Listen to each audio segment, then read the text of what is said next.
बच्चों एक वेक्टर के पास दो कैरेक्टरिस्टिक होते हैं, एक उसका magnitude that is length of the arrow, एक उसका direction that is orientation of the arrow from tail to head. अगर मैग्नीट्यूड या डायरेक्शन दोनों में से कुछ भी चेंज हो जाए तो वो वेक्टर एक डिफरेंट वेक्टर हो जाता है।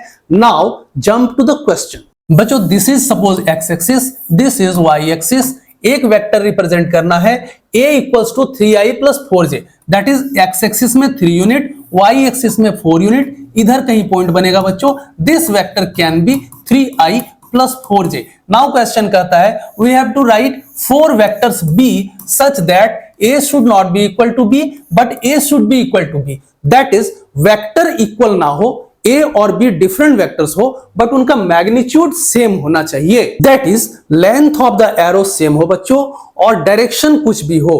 कितने ऐसे वेक्टर्स होंगे? ऐसे इनफाइनाइट वेक्टर्स होंगे। ओरिजिन को सेंटर मानकर घुमाते चले जाओ इस एरो को, देखो जितना जब भी डायरेक्शन चेंज हो जाता है it is a different vector. So कितने वेक्टर्स ऐसे होंगे? इनफाइनाइट्स होंगे। कौन से 4 पूछे हैं? कुछ स्पेशल वाले पूछे हैं। कौन कौन से? देखो 4 जो स्पेशल वेक्टर्स है बच्चों वो ये पूछे गए हैं। एक तो x में 4 हो जाए, y में 3 यूनिट हो जाए, that is 4i plus 3j। Second one कौन सा है बच्चों? जो सेकेंड क्वाड्रेंट में हो, दैट इज x में निगेटिव, y में positive, that is minus 3i plus 4j।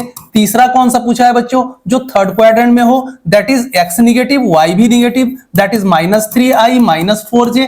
और चौथा कौन सा है बच्चों? जो फोर्थ क्वाड्रेंट में हो, that is x positive, y negative, that is 3i minus 4j। यही 4 वेक्टर्स पूछे हैं बच्चों। Hope you understood the question very well. Thank you.